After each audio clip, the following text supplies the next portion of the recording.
Fabulous super race. Is this some kind of a joke? A pussycat and a mouse? This show is about crazy stunts and people putting their lives at risk for a big fat prize. It's not a nature documentary. Irving, call security and have these two... Sir, it's... him.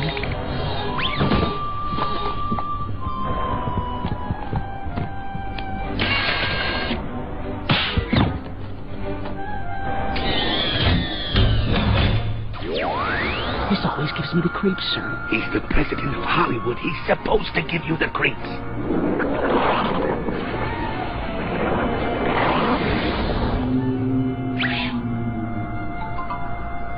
Greetings, your tinseliness, imperious leader of Hollywood.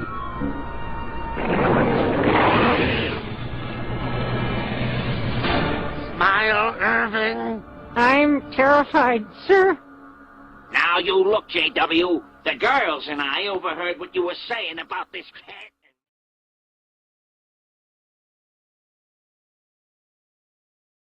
Hello and great day, everyone. It is June 3rd, 2011, and this is Tanya and Shane from washyourbrain.org, and we are fortunate to be joined with Freeman and his wife Jamie today. Freeman is a man who has been awake and aware to an unseen world for many years now, and his passion for research as well as synchronicity has led to him becoming a full-time speaker and teacher. He has been reaching out to the world through his radio show, Freeman TV, his website, and making public appearances. He does a wonderful job of observing events within our media and politics, and then traces them back to their esoteric roots and the not-so-hidden groups behind them. His wife Jamie is also a truth seeker and researcher, and is the lead writer and editor of the Encyclopedia of Weird Stuff. Together they continue to play connect the dots while a story too strange for fiction unfolds before them, after which they do a masterful job of presenting their efforts with others, offering not just explanations of our problems, but viable and practical solutions. Today we'll be focusing on Jamie's extensive knowledge of mind control in Hollywood and the entertainment world. Welcome, Freeman and Jamie. It's so nice to have you with us. How are you doing? I'm Great. fine, thank you. Thanks for having us. Fantastic to be here on Wash Your Brain. Thank you very much. We're very fortunate to have you with us today. Definitely. For those who are listening, our goal here is to kind of help you because we understand that the process of waking up is a difficult one. There's steps to it. You learn about various problems in the world. The world is broken. You understand that there's a small group of people behind this. And you understand that things like the Federal Reserve and other corporations are, in a way, ruling your lives, but you don't really understand how. So we're hoping that this talk today with Freeman and Jamie will help to show you where it all starts. And the thing behind it all that most people don't recognize is it all starts with magic. And so That's now right. I'll turn it over to Jamie, and she will start to explain how. How magic works? Or just how they're using it, the fundamentals of magic. Let's start with a definition, an Okay. idea of what is magic. And There we definitely see that it is the mainstay of the elite, and it's part of the political program that is completely ignored, not realizing that many of the elite are members of secret societies that practice ancient magic rituals that have been passed down for thousands of years. And as we start to discover, all of the greatest scientific minds of the world have always studied the occult, and that most of our understandings of the universe came first from the occult or esoteric or magical realms. But the definition of magic, Jamie, what would you say? Well, what's happening right now, humanity is starting to wake up to this concept that they have superpowers that we have been led to believe that are only in fairy tales, but they're actually really real. Mm-hmm. And they're being used against you every day. And so if you don't know the modus operandi of the sorcerers and the concepts of magic, then you'll be totally lost about what's happening in the world today. So a good definition, well, this one comes from Aleister Crowley, and he's not a personal favorite of mine, but he is one who has shaped the 20th century. So if you look around, sex, drugs, and rock and roll all came from Aleister Crowley. And he defined magic as the science and art of causing change to occur in conformity with the will. So the will force is one of the most important concepts of magic. You can't work magic without it. It's what drives you, you know? And so by this definition, anything could be a magical act. You're walking across the room. You use your imagination and your will to make a change in three-dimensional reality. Making an omelet could be considered a magical act. You know, you have your will and your imagination, a little bit of alchemy, and you have breakfast. But so we're doing this every day. And now we have a new definition. It's kind of updated, and it says magic is the science and art of causing change in consciousness to occur in conformity with the will using means not currently understood by traditional Western science. So that means anything that you can imagine, anything you can symbolize can be made to produce a change in consciousness and therefore change in your environment, because if you change yourself, you're changing the world. Exactly. Very nice. Can you expand a little bit, like the difference between a sorcerer and a magician? Well, I mean, not to just throw in the basic definition, but the idea between the magic and the magician and the sorcerer, one is that we are all magicians. And this is something that has been stomped upon by, well, religious fanaticism. Most of those that would study religion openly would see that magi or magicians visited Jesus on his birth. So the concept of using magic is actually a biblical tale. You look back to Moses fighting with the pharaonic magicians in Exodus as they do battles creating frogs and worms and lights and floods and plagues. And these were the forms of magic used in the biblical lore. But on another level, we are all magicians in that we create our reality, we create the third dimension without realizing it, causing miracles and synchronicities to occur in your path. But well, this is the concept behind, what the bleep do we know, and the secret. Thoughts create reality, and this is just the first step of magic is your imagination, and so this is what is up for grabs in the war for your mind is your imagination will.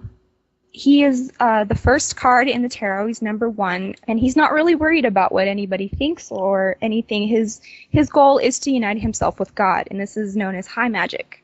And so he'll call upon his divine guiding force with prayer and gratitude and seeking enlightenment according to his own conscience, or what he would think is the Holy Spirit or the holy guardian angel. And he has surrendered his will to a higher spiritual authority. And magicians love humanity, and their efforts are for the benefit of everyone. And they have no ambition to impose their beliefs upon others, but they just aspire to, respectively learn from and teach those who have ears to hear. Yeah. But then you have a sorcerer, who I defined as someone who, seeks to enforce changes in consciousness on a grand scale. And he attempts to master command over the laws of nature according to his own will. And his philosophy favors the desires of the few, pitted against the good of the many, and his obsession is the quest for private power. So, carried to this furthest extreme, the sorcerer's ambition is to wield supreme authority over the entire universe and to make himself a god. So in this way, Aleister Crowley, now he called himself 666 the Beast and was definitely an anti-Christian. Member of many esoteric orders. Okay, so within Aleister Crowley's magical order, which is known as the Ordo Templi Orientis, or the Eastern Templars, they have a phrase that is passed around and actually spawned the hippie movement, which is, love is the law, love under will. Now, to us, this is more of a sorcerer statement, because a magician would say, love is the law, will under love, reversing the two and putting love in charge. Yes. So the Magician's Dictionary would define sorcery as the invocation of the gods to use them to work one's will. And Thelema is the Greek word for will, and it is the dictum of the Temple of Thelema, the religion based on Crowley's Book of the Law. And their motto is, do what thou wilt shall be the whole of the law. And then the second part is, love is the law, love under will. So this concept of do what thou wilt was what Crowley had said would be our next aeon. And so a magician, as he is, or sorcerer by our standards, because he was very selfish, he basically spawned the hippie movement with this concept of do what thou wilt. and was really the godfather of the 20th century and how everything fell together. And he said we were entering the age of Horus, and he called it the age of the crowned and conquering child. And this will play in very heavily into what we're saying today. And for anyone listening who maybe their scientific brain is kind of listening to the word magic and getting confused, I would like to draw your attention to the atom. Science will tell you that the atom has all these particles, neutrons, protons. They're all spinning around, and they're all held together by big paws, magic. Yes. Right, exactly, Well, which would take you straight to CERN, but we won't go there yet. But what we saw there with the Aleister Crowley example was that the rock and roll, sex, drugs, rock and roll movement was attacking not attacking, but targeting the youth or the teenage, crowd, and that's a lot of where their success came from. And I think when people talk about the British invasion, they don't realize how literal that is. Exactly. Oh my gosh, yeah, good point. No, Crowley was a British intelligence officer, MI6. Yeah, and you have one look at, say, the Rolling Stones that came over with their On Her Majesty's Satanic Service album. Yeah. I never quite get the title of that album correct. But in there, you will see the Scarlet Woman at the bottom of the picture, and meanwhile, the Stones are all dressed in their wizard outfits. Now, the Scarlet Woman, or the Harlot of Babylon, plays into our main themes of today, getting in with all of the stuff Jamie's going to tell us about on the ideas of why Beyonce dresses the way she does, why Lady Gaga does what she does, why Britney Spears and all of these girls are dressed up in these different goddess outfits and the different rituals that they're put through. This all goes back to Aleister Crowley's Scarlet Woman. And of course, this is the Scarlet Woman of Babylon of the Revelations, and the harlot that they would discuss in Revelations. Around that time must have been when they figured out that the younger they go, or the earlier they start enforcing their will upon us, the more success they will have. Well, one of the ways they do this is by symbolism. And it's their main modus operandi of mind control, because the language of symbols works on the subconscious level of the mind, because they're easy to grasp and meditate upon. They're hidden in plain sight, and they go unnoticed to the conscious mind. So if you don't know what all the meaning of the symbols that you're wearing, you're unwittingly participating in the ritual of the sorcerer and manifesting reality to his will, and it's probably very far off from what you think you want. Yeah. And this is why now you see on all the clothing the death cult and the death culture. Yep. It's almost as if they're programming a post-apocalyptic wear, so that we're already conditioned into the devastation before it even happens.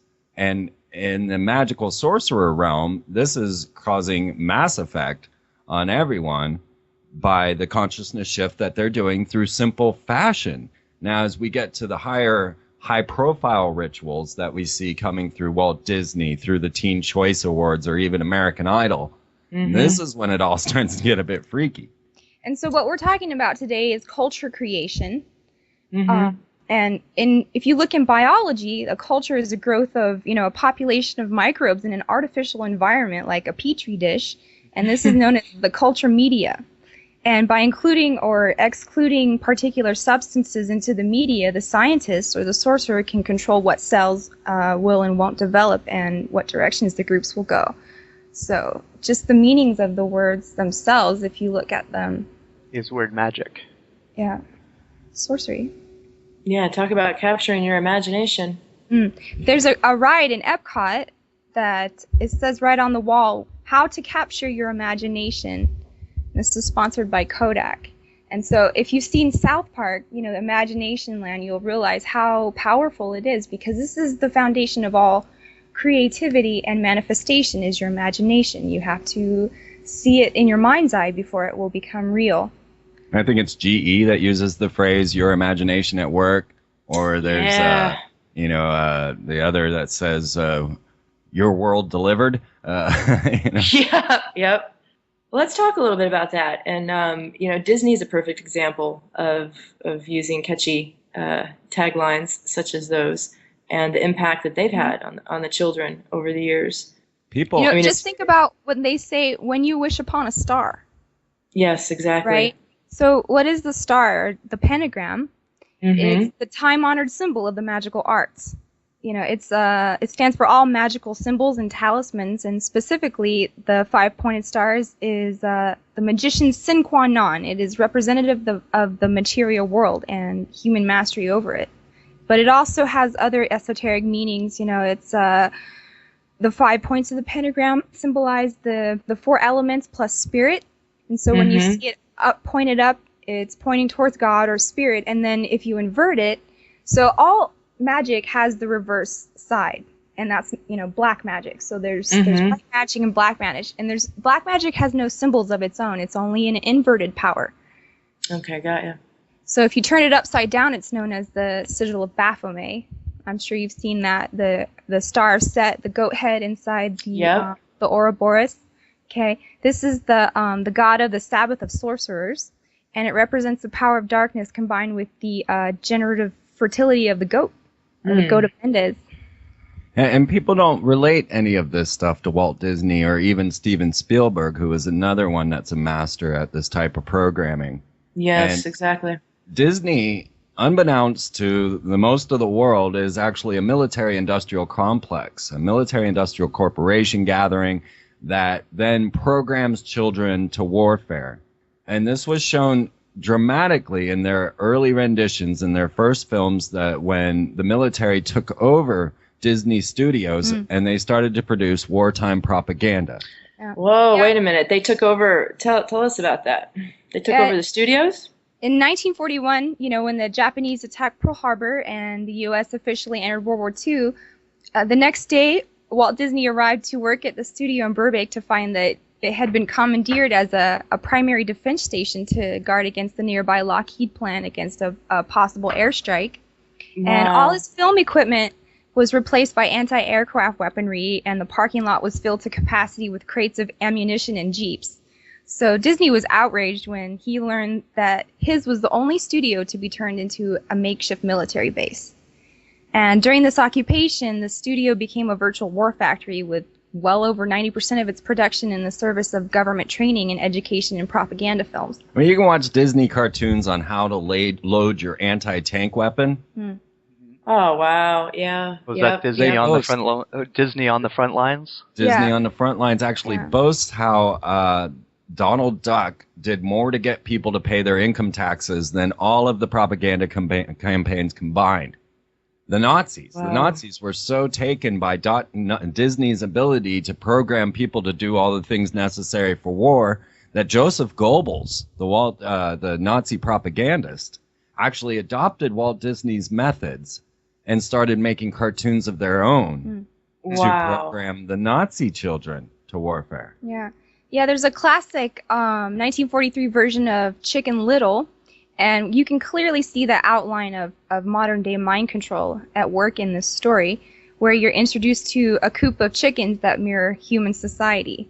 And so they have the lead big man on campus, the rooster, Cocky Locky, and he's the main chicken inspector, supervisor, and then they have the other classes of society, like the knitting birds and the gossiping birds and the birds that love going to the bar, you know, and just and then there's Chicken Little, you know, he's a little naive new egg, but they say he's generally a good egg. And then there's Foxy Loxy, and he's the sly hungry fox who ponders the best way to catch a chicken, and he's put off by this tall fence. So he decides, you know, why should he jump into the coop and risk his life to catch one chicken when he can use psychology to get all of them where he wants to go? And so he has this little red book that he quotes out of during the cartoon, and the first tenet is, if you tell him a lie, don't tell him a little one, tell a big one. And this is straight out of Mein Kampf. Hitler said, tell them a lie, they won't believe it unless it's grandiose. They were actually going to use Mein Kampf on the cover of the book, but then they had to switch it in the end, and so then you'll see that the cover simply says psychology at this point. Wow, yeah. And we kind of equate Alex Jones with Chicken Little. Well, yeah. I mean, in the film, you know, the fox, he steals a piece of wood with a 5-pointed pentagram painted on it, and he throws it over the fence, and it hits Chicken Little in the head. And Chicken Little's all dazed by this, you know, pentagram. And the fox whispers through the fence, "This is the voice of doom and the sky is falling." And so Chicken Little rushes to warn all the other little chickens to show them the proof and the star and the bump on his head. He's got evidence, right? Yeah. And so the chickens are all frightened until Cocky Locky appears as the voice of reason and identifies the star as just a piece of wood, and the sky's not falling. So the fox is temporarily foiled, but he has other techniques up his sleeve. So he goes back to his book, and his book says, undermine the faith of the masses and their leaders. Oh my gosh. So the fox infiltrates the different social groups, speaking to the fence, little voices in their heads. He's spreading rumors and provoking the chickens to fight amongst themselves, and they demote Cocky Locky as the king of the roost because he's not believing in all of their propaganda. Yeah. Mm-hmm.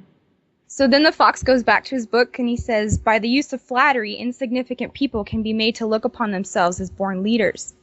And the fox convinces Chicken Little that it is his turn now, that Cocky Locky has fallen out of favor and he should be the one to step up and lead the chickens. So he screams that he's their new leader and begins to debate about the validity of the claims the sky is falling. Then the fox throws another star over the fence and it hits Cocky Locky in the head. And all the chickens witness this event. It's kind of like a false flag. Right. Yeah. Yeah. And they all run to Chicken Little for guidance. And so the fox counsels him to rush everyone to the caves and break down their secure fence in the process out of the protection of the farmer and his shotgun. And he leads them right down a path set up by the fox. And the moral of the story at the end is don't believe everything you read. Yeah. Mm-hmm. And the fox was like, well, you didn't think this was going to turn out good, did you? Because he's got them all in his belly now. Well, he's picking his teeth. Yeah. Don't believe everything Now, you if read. I could just add a modern representation of this, now they've come out with a new version of Chicken Little. And I think it's even in like high-def 3D animation. This new Chicken Little actually portrays an acorn hitting Chicken Little in the head, and then the foe at the end is actually an alien invasion, which turned out to be a fake invasion because they weren't actually evil aliens. But when we start to look at the puzzle that we're in now, and as they start to promote this alien invasion, the event, you name it, well, Barack Obama was actually brought into office through a group known as ACORN, and will be bringing about a false alien invasion. So already they've got the programming Look at this, Crazy, right? Yeah, and it's always right in front of, it's so blatant that, like you said, Jamie, once you start to look for it or know what you're looking for or start to see the symbols, it really is everywhere. I mean, I even say that on our website. It's like, where is it? Look around. Everywhere. Right. It really is. Let's list off some of the concepts that Disney has brought to the forefront. Yes. Some things that strike my mind are things like The Little Mermaid. Well, let's start with, if you don't mind me playing host for a second. No, not at all. Of them killing the mother and what psychological effect this has and why they kill the mother or these girls have no mother.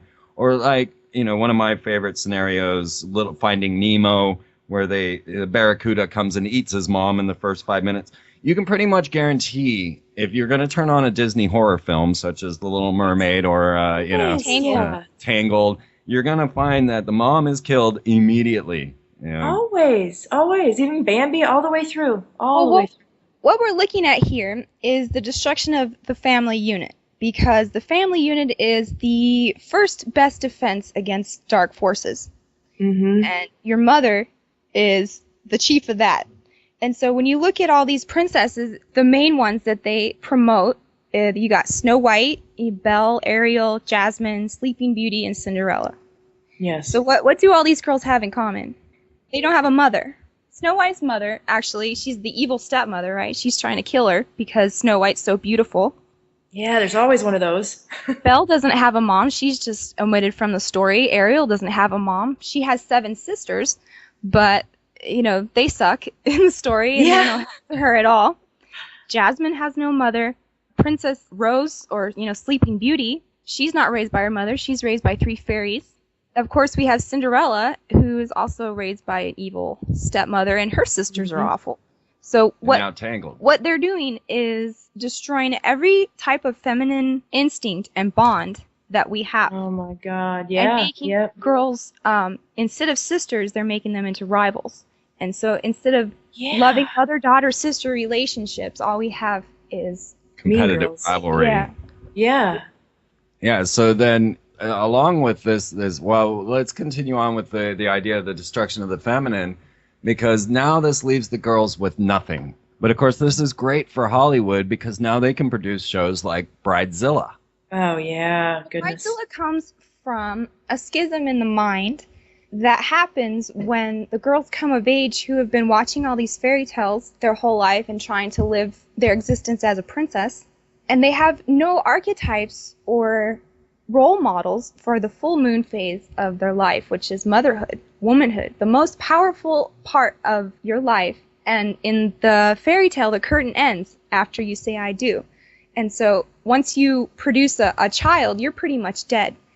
And so all these women are going through this phase in their life where the wedding is the penultimate experience of their entire life, and they have nothing else after that because it's just a blank slate. They have no programming. The only programming that they might get from in their moon phase would be Sex in the City, which is actually scripted by all homosexual males. Yeah. So Yes, yep. what we're seeing here is a replacement of the mother goddess with the warrior goddess.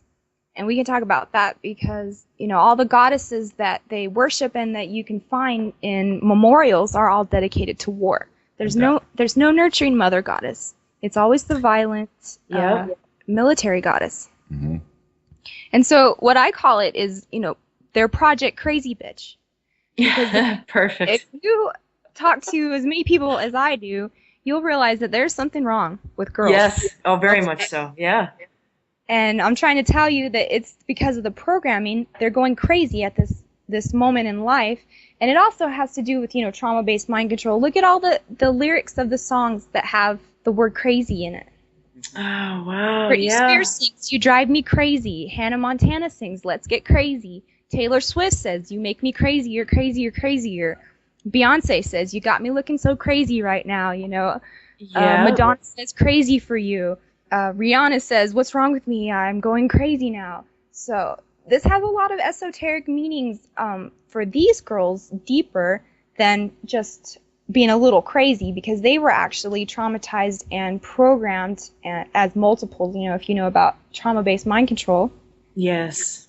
That when they reach about 27, 28, the world starts to make sense to them and they realize what's been happening to them and they start to deprogram. So then you've got Britney Spears, you know, attacking paparazzi with umbrellas and being rushed to the hospital because she's got multiple personality disorder. She's shaving her head. She's going crazy.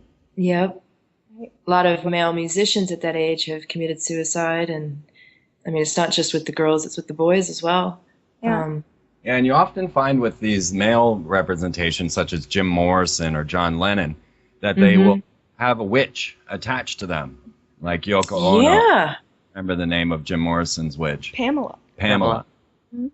And so what's the goddess of crazy is Kali, in the Indian blood goddess. She's pictured trampling over men with a belt of men's heads, and she's lusting for blood. And this is also an aspect of Aleister Crowley's goddess, Babylon. So it's a Crowley Scarlet Woman Babylon trinity Oh, wow. that he's trying to bring about. Of Kali fornication. Uh-huh.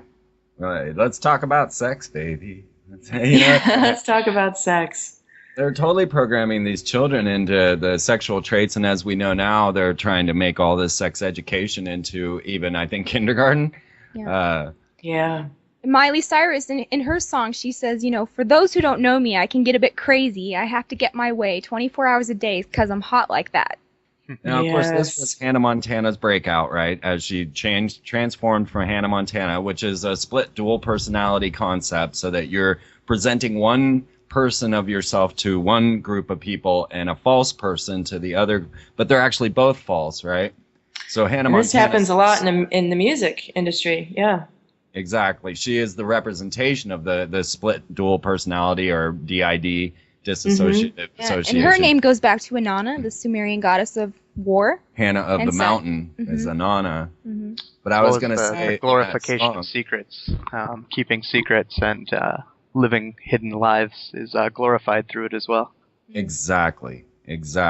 And when you see her come out in that song that Jamie just quoted, she comes out as a fallen angel in a cage. Yeah. And so her first breakout as Miley Cyrus, now of adult age, and they always play upon like Justin Bieber. Oh, he's almost old enough to have sex with. Same with Hannah Montana or even the Olsen twins. Everybody waited for them to be of age. And Yes. And So Brittany. yeah, what we're looking at here is black magic in its fullest, and it is centered on homosexuality and pedophilia. Yep. Well, look at Bieber. I mean, all these older ladies, Kardashian, and I forget a few others that.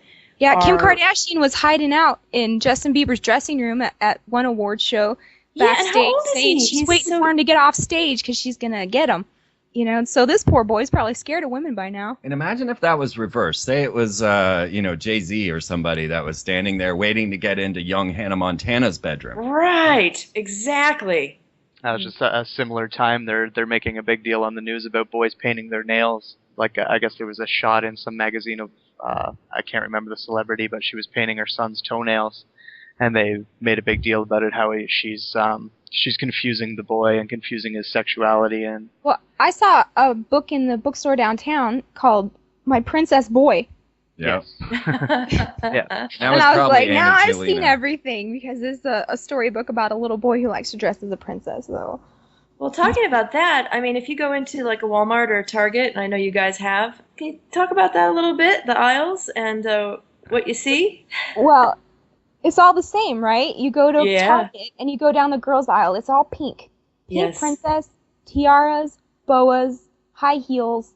Bubblegum cell phones. Nothing to do with Yeah. motherhood or nurturing or nature or No, makeup, sex. anything that a Yeah. woman is put on the earth for. It's all princess programming. And then you go down the boys' aisle and it's all blue and Star Wars and Transformers and UFC fighters and war. So what we're looking at is a princess warrior programming because the boys have to rescue the princess, right? Yes. Princess is not good for anything but getting in trouble and needing help.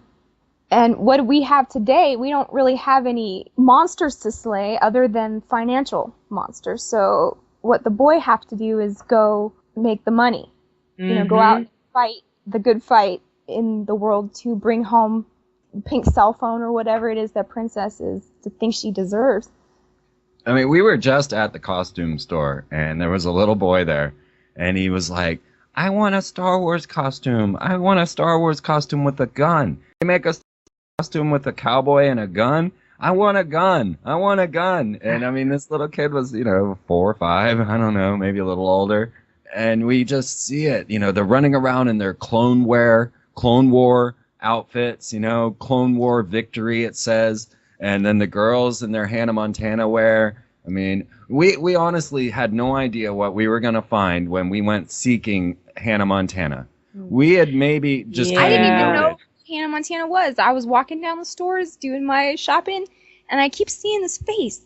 This face every aisle. What is this That face? face is more than the teeth, I'm like, this girl's on more stuff than anything. And so I started kind of cataloging in my mind, how many products are there with just this one person? And you couldn't even go one aisle. It was in every single section, the perfume, the school aisle, the party supplies, the bedroom supplies, Well, as we began to make this film, we were like, do you think there's Hannah Montana food?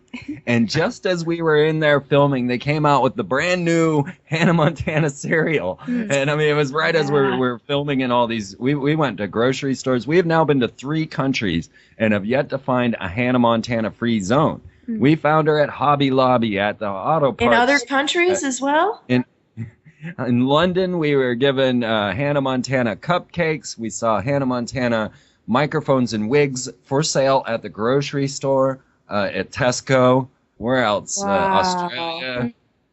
And Oh so my we have gosh. this all documented, and we did just release I put it up there, our shortened version. This was actually a working version, but I wanted to get it up for our show together here on Yes. Wash Your Brain.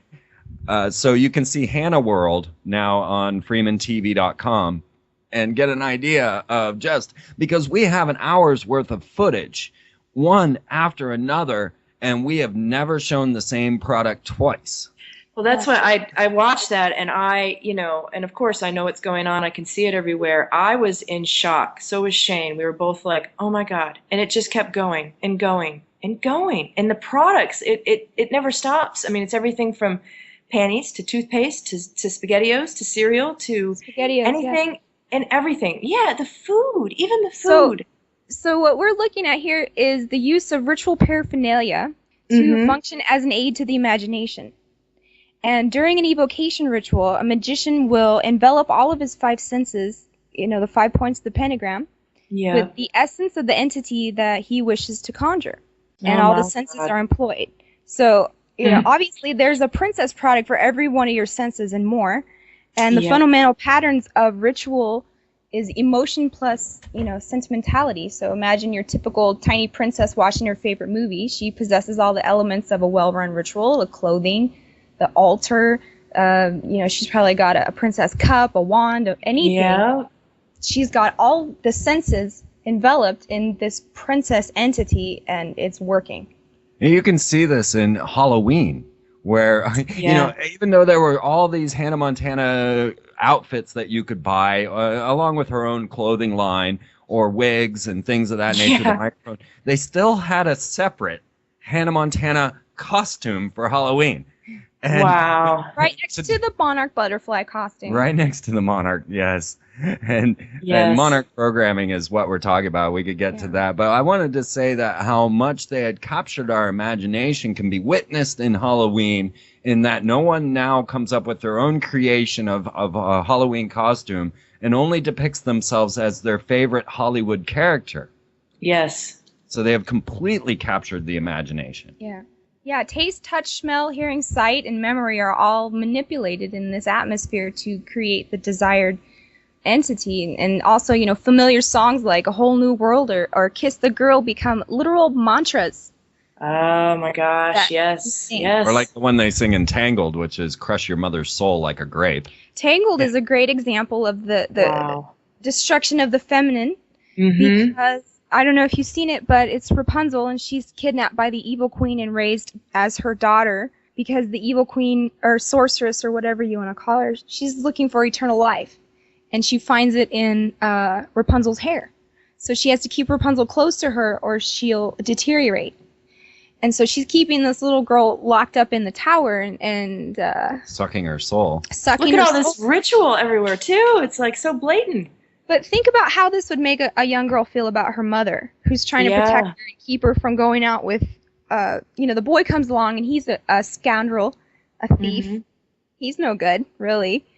And he comes along trying to get her out of the tower, and mom says no, and she thinks she knows better than mom. So she goes off with him to the city, or Babylon, which is what, every city is based on, basically.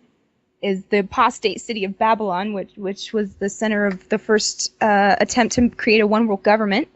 And a one world culture. And a one world religion in the Tower of Babel, not based on God, but based on scientific, accomplishments of men. And then here she is being hoarded by her unreal mother, and so then the concept comes to the child that my mom is an evil woman that is sucking my soul because she won't let me go out with the thief. But secretly, I'm actually a princess, and when I escape this evil witch of a mother, who they sing the song "Soul, Crush Her Soul Like a Grape," I will then be a princess and can escape all of this. In the city. So, and of course, where do you escape? But you go straight like Hannah Montana out of your trailer onto the stripper's pole, as she did at the Teen Choice. Well, that's if you're unlucky. But if you notice, Rapunzel's sigil is a 8-pointed star, that sun sigil. So the 8-pointed star in Aleister Crowley's system of magic stands for Babylon. Wow. And so you're taking the feminine out of nature, out of her element, and her source of female power, which is the earth, and putting her in the city 12 feet or 20 feet or more above the ground on concrete in high heels. How much more disconnected can you get from your roots than walking in New York City in Manolo Blahniks like Carrie? Yep. Totally disconnected. And even she says in Sex and the City, which I've seen every episode, I think I know what I'm talking about. It's written by homosexual men. If you've seen the sequel to Sex and the City 2, it starts with a gay wedding. Yep. And Yep. Liza Minnelli singing "Single Ladies" by Beyonce, and it just Yeah. gets worse from there. But these women are not women.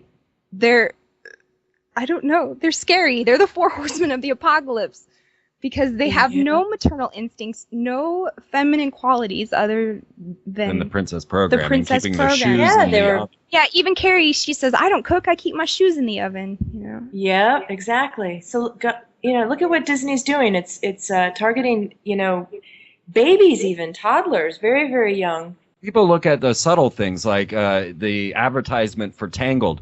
Her hair wrapped around this thief actually spells the word sex. And Oh so my people are gosh. looking for these little subtle programming techniques, what they consider subliminal programming, when actually it's right out in front of your face in the storyline that you should be considering, not the little subtle sexes that are snuck in.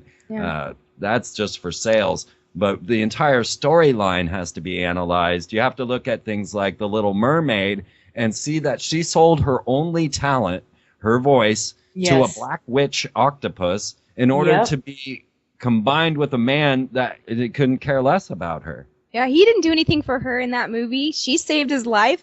She gave up everything to be with him, and then he goes off and marries the Black Witch anyway. The sequel got into a lot more of what you were talking about alienating the mother and daughter relationship. The daughter Melody was locked up from the ocean because Ariel was afraid that she might be called to the ocean. Her own fears kept her from the thing that she loved, and she grew to hate the mother and ended up going out with the bad witch. And Cinderella 2 gives you a glimpse of princess programming in that when the curtain falls on so Cinderella is the story that everyone wants to live because Yes. nobody has any money. And so they're all expecting this prince to come along and rescue them and give them everything that they want and take them away from their evil family.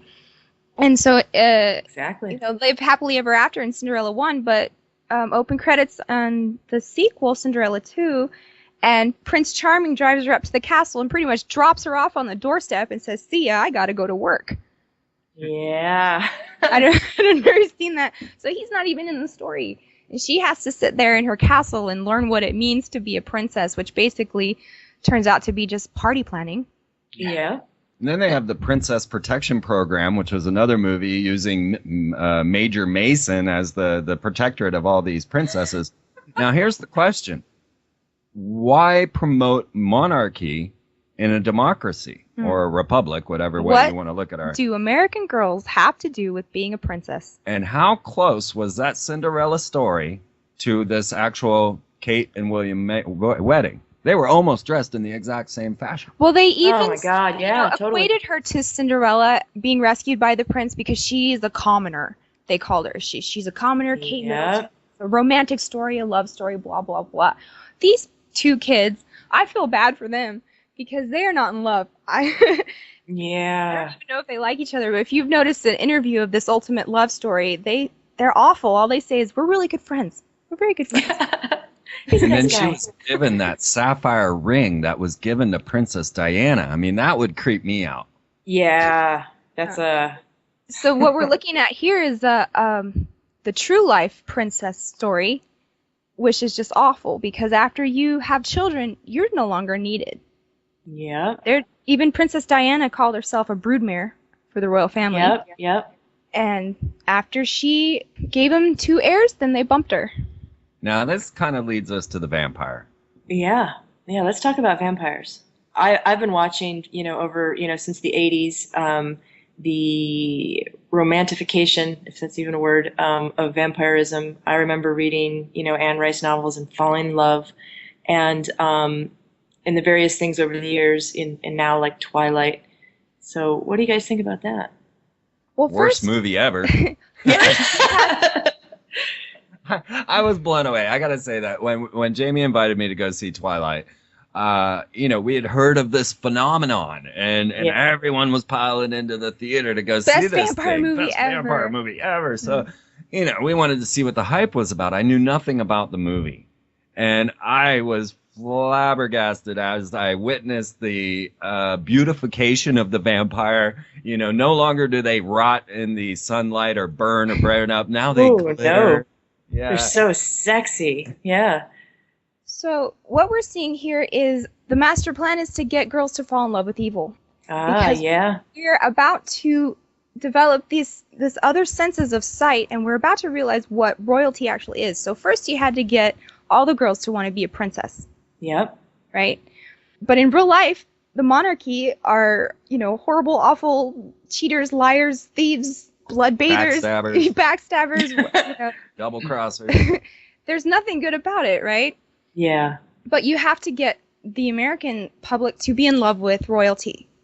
But then, if you do a little homework, you figure out what royalty actually is. And if we could take this to that ultimate level, to the concept of the vampire. Now, if you start to track vampirism back, you actually find that, this is a cultural belief that goes through many nations, many generations, and is one of those things that just never died. Well, the original vampire, of course, was the aristocracy, as you start to look at, say, Anne Rice type stuff. Of course, they've got all the boest men of Hollywood in there, Brad Pitt, Tom Cruise, but when you start to take the story back, you go back to some of these aristocracies, or you go back to Vlad the Impaler, which he was known as the son of the dragon. Gets into all of the reptilian symbolism. You go back to men like Saint Germain, who was a man who was known to have lived forever. And he's a very famous person inside of magical realms. An ascended master of theosophy. An ascended master.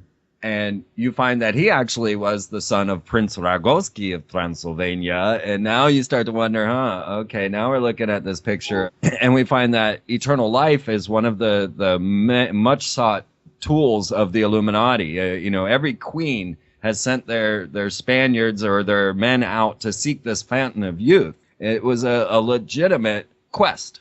Well, as we start to get back to the dragon symbolism, and you look at the queen, and you find, of course, the dragon of London, and you find the black dragon sitting out in front of the money district, and all of the dragon symbolism, and this connection between the vampires and the reptilians. Mm-hmm. So think about how many commonalities there are between the reptilian lore of David Icke and a vampire. Drinking blood, eternal life, no soul, no conscience, can only come out at night. There's lots of others like, drinking blood has always been a feature of the occult ritual. In the olden days, it was known as starfire, and they would drink the female lunar essence, and because it was governed by the moon and it had magical powers. And let's not forget, like, Queen Mary, who would bathe in virgin blood. Mm. Yeah. And vampires through the Vampire Chronicles, Anne Rice's books, they all, if you were to actually read the series, it's actually almost like a blueprint for making magic. They explain astral projection. They explain pretty much any kind of psychic ability that one could utilize. But then they say that it's a vampiric power. It's a part of their dark gift. And as opposed to just an ability that we all as magicians are able to harness. So perhaps, as we move into our new cycle here and maybe start to attain some of these paranormal powers as commonplace, as the military has found with remote viewing that we are all psychic, and many levels we're starting to awaken, maybe even mutate like X-Men into a new form of human that has the ability to see through the veils. And perhaps, just maybe, all of this vampire programming to get the women to love old Tom Cullen or Edward Cullen. Edward, yeah, is a ploy to get people to accept when we can actually view these reptilians in their true form. Yeah. Yes. Well, if you saw the movie Daybreakers, they blatantly came out and did it. Just showed that the world was being controlled by vampires, and eventually they started running out of blood, and therefore everyone knew, and they started opening blood banks in order to get themselves blood. It's really no different than what you see in our world right now, except for they haven't come right out and said, yeah, we're sucking your souls and feeding off of that. Yeah, there's an HBO show called True Blood about redneck vampires, and they have this ability to glamour people, just stare them down and hypnotize them. And make them do whatever they want. And if you go to The Biggest Secret and you look up David Icke, he says that the reptilians have the same ability, the stare, the serpent stare, yes, to put you in a trance. or to create a holographic image for you to view. The Vampires in Anne Rice's books had that ability where they could basically, it's the same thing as putting someone into a trance, but you'd put an image out in front of them and they would believe it was real. Mm-hmm. And Well, we watch stuff on YouTube. There's this one series called Tell Evil Zion, and it's basically television broken up into 3 words. Yes. I mean, when you see enough of these Fox reporters, now realize Fox is one of the words that you can create out of the numerology of 666. So as we start to look at a lot of the satanic symbolism that we see around us, from the bitten apple on your Macintosh to the numerous mentions of Fox, such as Lucius Fox in the Batman series, Lucifer 666, Fox equals 666. But you're right, they're setting us up to accept these things. It's happening within every type of different media or community, even from video games to music. If you were to listen to some Eminem lyrics, he talks quite often about being the Rain Man, which if you were to do some esoteric research, you'll find out is quite significant. He's also often talking about being possessed by devils and how the women love him. And that's a big part of what you're saying, is teaching females, young females, to identify with, it went from the bad boy, the guy with the leather jacket, to now straight up the vampire and the demon. Well, if you don't like vampires, if blood drinking isn't your thing, you do have other options. Because in the Egyptian rite of Freemasonry, you're made to make a choice between vampirism or lycanthropy, which is a werewolf. Which is the other half of Twilight. Right. Yes. So she has to choose between a vampire and a werewolf. And this is her only options in life. But And then they threw that all together with Underworld, where they had the Princess Warrior, Dark Princess Warrior, of course, because you can't be a light Princess Warrior. That's not possible. It's only the Wicked Witch that has that kind of power. Yeah. I had this great picture from Barnes & Noble, and it's just it says teen paranormal romance, and it's an entire section of teen romances that feature monsters. Wow. Now you can take that to one more level with the latest in Disney programming. You have Percy Jackson and the Olympians, or my more favorite, the Kane Chronicles, which has yet to make it to the theaters, but I've read the book, The Red Pyramid. And in this concept, they are teaching children to invoke Egyptian entities into their soul to give them powers, which is a prime form of magic. And usually the elite are doing this very thing. It's believed that many of the Astors and the Rockefellers and such gather together to channel the Egyptian deities known as the Nine. And you'll find the Nine popping up in Hollywood all over the place once you're aware of it. Even the concepts behind the Nine are in a movie called Nine. Yeah. And now they're teaching these children that they have to invoke these Egyptian entities into their souls in order to have these superpowers. Meanwhile, they're turning them into dark heroes, as you were saying. Yeah. Well, think about this. I just wanted to add one more thing to the girls and vampires equation. What is the first romance story in the Bible after Adam and Eve? But it is human women having children with fallen angels. Yes. To produce the Nephilim. Yep. Right there, the Nephilim, or the fallen angels that were crafted in here. This is told to us in an ancient book, an extra biblical book known as the Book of Enoch. And in the Book of Enoch, he really well describes what it's like to leave planet Earth. Very interesting for being written back, 2,000 years ago. Does a very great job of describing what it would be like to leave the planet. I don't know how, if he didn't leave the planet, how he would know this. But he was taken to the land of the gods and then brought back and was given all the depictions and descriptions of the fallen angels. And they were listed, categorized for who they were and what they gave to mankind, which there was one known as Azrael, who gave mankind warfare and taught the women to wear makeup and earrings. And this came from the fallen angels, which of course Hannah Montana presented in her first breakout video as a fallen angel. Well, when you start to look into the cultural programming, and for the boys' side, we have the warrior or the dark hero programming. And in this side, we find that Batman and Superman. Now, Disney just bought Marvel Comics because they understand how well this programs. You find out that Batman's grandfather was actually a founding member of Skull and Bones, which is the elite occult magical order that rules America. When you realize that then in 2000 they killed Batman, or they broke Bruce Wayne's spine, he was replaced by this vicious killer who ripped out the enemy's spines and gouged out their bellies, stuff that Batman never did. Batman was a detective, and he didn't have any superpowers. All he had was his mind and he was like, anyway, they replaced him with this vicious killer, the new Batman 2000, and the character was no longer Bruce Wayne, but Azrael. He had been replaced by a fallen angel. At the same time, Superman died. He was killed by Doomsday, which, of course, is the whole ploy. When you hear Barack Obama saying, actually, I was sent here by my father from Krypton to save planet Earth, this is all part of the current programming with the incoming asteroid and alien invasions. Well, Superman dies from Doomsday and is replaced by 6 clones, and the lead clone being a Superman dressed all in black wearing guns. Now, what does Superman need with guns? He's got X-ray vision and laser vision. He's got superpowers and can fly. What is he doing with guns? But here's the programming.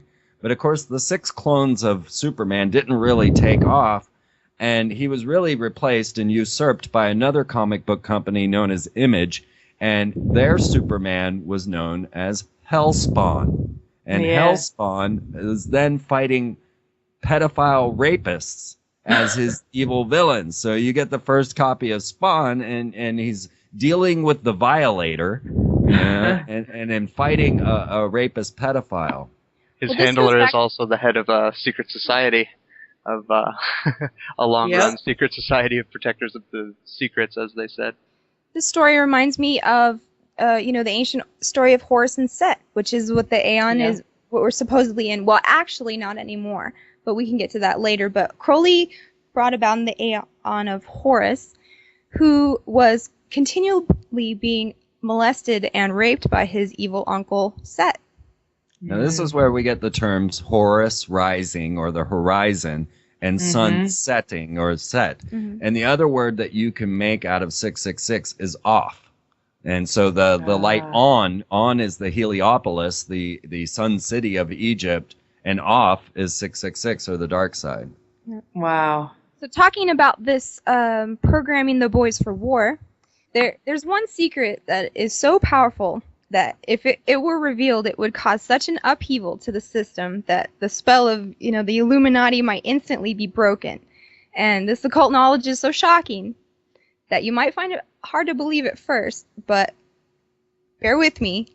And it's that humans are good. What? Yes. They're good. You mean they had to work to make people kill other people? Contrary to an abundance of evidence that would suggest otherwise, it is a fact that people are not really that great at killing each other. Now, I know you think this is outrageous, but there's a lot of proof. In the early months of World War I, on Christmas Eve, the men on both sides, they laid down their arms and joined in a spontaneous celebration, despite orders to continue killing each other. The official truce spread across the front lines, and they participated in soccer and even put up a Christmas tree and sang carols. And right there in no man's land, which is, the battlefield between the trenches, they all met together, had Christmas together, went back and started killing each other because they had to. But of course, most of them fire above the heads. It's only through the trauma-based mind control that we now call military boot camp that people can even be made into killers. Yeah, exactly. They break them. Body of evidence that demonstrates that humans have a natural aversion to killing. Much of the research has been conducted by the military. And in the midst of the fighting in the Second World War, the American Army was faced with this extraordinary number of cases involving mental breakdowns among its troops. Because 49% of all the soldiers evacuated from combat were sent home suffering from, now what we call post-traumatic stress disorder. Mm-hmm. And so in desperation, the Army turned to psychoanalysis, which is Freud and that whole group. And they even send up centers, psychological testing centers like, what? You don't like killing people? Report to your nearest doctor for evaluation. Why don't you like this? So it's all mind control, and humans do not want to be doing this. That they have to be poked and prodded and traumatized and Start from children. Get the Yes. little kids running around the store asking for Star Wars guns. And there's a great cartoon by Disney that you can watch about this called Education for Death and the Making of a Nazi. And the very first thing that you have to do to make a super soldier is separate them from their mother. Ah. There's always a great emphasis in any movies or media that we start interacting with other species from other planets, or even just new cultures that we had never discovered before, and how they view us as violent. And there's always this great emphasis put on, like if you think of, what was her name, Lulu in Fifth Element, when she watched that video on the history of humanity, it was all of us killing each other. It was all of the bombs. It was everything. It was it's all in our history from the Native Americans as well. They tell us that the Native Americans were violent, and that's, we became violent because we came over here and we saw them and they were violent. And we had to combat them, and it's just been in our blood, our genetic memory ever since. Well, this is a totally satanic worldview, and I mean that in every sense of the word. Because you got creationism versus evolution, and if you believe in evolution, then you basically think that we're just smart animals. Yeah. And even the Disney nature films will show you nothing but survival of the fittest propaganda. It's always the killer whale killing the seal, the lion taking down the deer, the predator versus prey, and this is programming satanic. Yeah, Disney's wildlife belief systems. films. Because there's so many other things that you could talk about in a nature film besides predator and prey, but they want to ingrain that in your mind that life is a brutal struggle and no one is there to help you, so you might as well just eat everything you can because you're nothing Survival. but evolved animal. Oddly enough, the other part of what they show us is the sex. And Yes. most of the sex that they're showing us, Reptilian brain, sex and violence. most of the sex that they're showing us is also the species that quote unquote rape each other or take it aggressively as well. Right. Good point. Yep. Well, that leads me to think about Lady Gaga. Yeah, there you go. Because here she is putting poison recipes into her videos to teach all the children how to kill, teaching this whole Nazi propaganda idea of the lesser beings, and also then dressing herself up as Mickey Mouse and killing her boyfriend. We kind of feel like Lady Gaga. Now, what had happened was Britney had broken her programming. She broke free. She said she didn't want them plugging things into her anymore. She didn't want them putting things in her head. And so she shaved her head so that she could no longer be used as a pristine ritual goddess. And this was the same thing that one of the Mothers of Darkness came out, Arizona Wilder, said that she had dyed her hair brown because they want their goddesses blonde, and that didn't really work for her, so then she shaved her head. Exact same thing that Britney Spears did going into Esther's hair salon, which is the name that Madonna has now taken on in her Kabbalistic practices.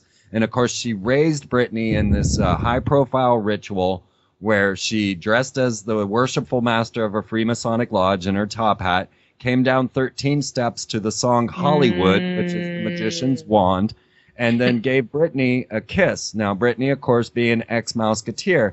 And then also Christina Aguilera was there, who is also an ex-Mouseketeer, as well as Lindsay Lohan, Justin Timberlake, Michael Jackson, Madonna, LaToya Jackson. I could list all of the Disneyite stars that are placed in front of us. Yes. Okay. So now we actually feel that Lady Gaga, so there are no such thing as celebrities. They are crafted, they are manufactured and used as propaganda tools to give us. And Britney broke, right? Yeah, she broke. And they tried putting her in a wig, sticking her up on the stage, lip syncing, but, no one was going for it. So they had to replace her, put out this new ritual goddess.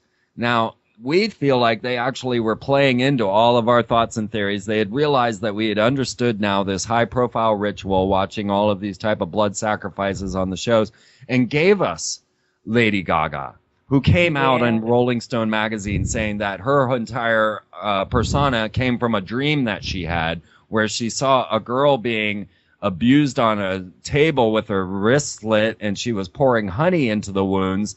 And as she related this story to her mother says, "Oh my God, that's an Illuminati ritual. And is a Rolling how does Stone your mom know this, right? And then she runs to Deepak Chopra for help. Right. Just like Lindsay Lohan and Al Gore.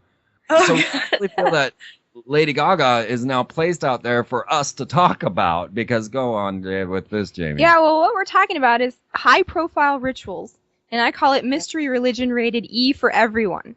So if you have ever wished you could be a fly on the wall at a black magic ritual, you can stop wishing and grab a bowl of popcorn and get comfy on the couch and participate from the comfort of your very own home, because there is no difference between a sorcerer's ritual and, an Academy Award ceremony. Or the Grammys.